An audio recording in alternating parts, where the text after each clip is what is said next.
एक अप्राकृतिक चुप्पी घने जंगल को ढोंक लेती है, जो केवल अनदेखे पत्तों की सरसराहट से टूटती है। शेरिफ थॉम्पसन और जैक जंगल में और अंदर तक जाते हैं। चांदनी घने आवरण में प्रवेश करने के लिए संघर्ष करती है, जिससे लंबी भयानक छायाएं बनती हैं, जो उनके चारों ओर नृत्य करती हैं। चांदनी जंगल के फर्श पर बदलती हुई परछाइयों से रंग भरती है, क्योंकि जैक और शेरिफ सावधानी से आगे बढ़ते हैं। जैक की आवाज शांति को चीरती है, हम करीब हैं। शेरिफ चेतावनी देते हैं, उनके शब्द प्रत्याशा से भरे हुए हैं, सावधान रहें, यह सिर्फ एक खोज नहीं है, यह एक टकराव है।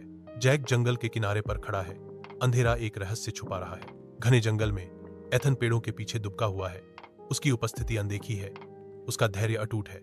एथन देखता है, रात के दिल में एक मौन पर्यवेक्षक। एथन की हरकतें जानबूझकर की गई हैं, हर कदम मापा हुआ है। एथन की निगाहें तेज हो जाती हैं, वह जानता था कि वे आएंगे। एथन की उड़ान तब समाप्त होती है जब वह जंगल में एक शिकारी के रूप में बदल जाता है। वह रुकता है, हर संभव परिणाम की कल्पना करता है। जंगल में छाया छा गई है, क्योंकि चंद्रमा घने बादलों के पीछे छिप गया है। परिदृश्य पर एक अस्वाभाविक भारीपन छा जाता है। जैक की निराशा भरी चीख भयावह चुप्पी को चीरती है। एथन जंगल में सन्नाटा छाया हुआ है, भारी और स्थिर। एक भयानक हंसी शांति को चीर देती है, हवा को डर से भर देती है। एथन अंधेरे से निकलता है, एक चाकू और एक पुरानी किताब पकड़े हुए। जंगल के हृदय में एथन के शब्द अंधेरे को चीरते हुए, उनकी उपस्थिति मुश्किल से दिखाई दे रही थी। उसकी आवाज रात में भयावह रूप से गूंजती है, बहुत देर हो चुकी है, अब तुम मुझे नहीं रोक सकते। जंगल के अंधेरे में जैक ने एथन में एक गहरा बदलाव महसूस किया,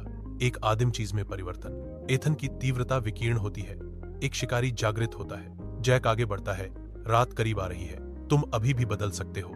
एथन की आंखों में एक तीखी चमक है, वह दृढ़ता से घोषणा करता है, बदलाव नहीं जैक, यही मेरा असली रूप है। रात के पर्दे में शेरिफ अपनी बंदूक उठाता है, उसकी ठंडी स्टील हल्की चांदनी को दर्शाती है। उसकी आवाज जंगल की शांति को चीरती है, चाकू नीचे रख दो एथन, अभी भी देर नहीं हुई है। एथन मुस्कुराता है, उसकी आंखों में चांदनी झलकती है। एथन द्वारा चाकू को हवा में ऊपर फेंकने पर स्टील की चमक दिखाई देती है। जंगल के अंधेरे में चाकू जैक के पास एक चाकू धरती को छेदता है। शेरिफ चिल्लाता है, भागो। एथन की हंसी रात को चीर देती है। जंगल के हृदय में एथन ने घोषणा की, वे मुझे नहीं रोक सकते और मैं उन्हें शहर का अंत दिखाने जा रहा हूं। एथन का आकार अंधेरे में पिघल जाता है, जंगल की छाया में समा जाता है। कठोर संकल्प के साथ जैक और शेरिफ आगे बढ़ते हैं, उनका रास्ता आसन्न कयामत का सामना करने के लिए तय है।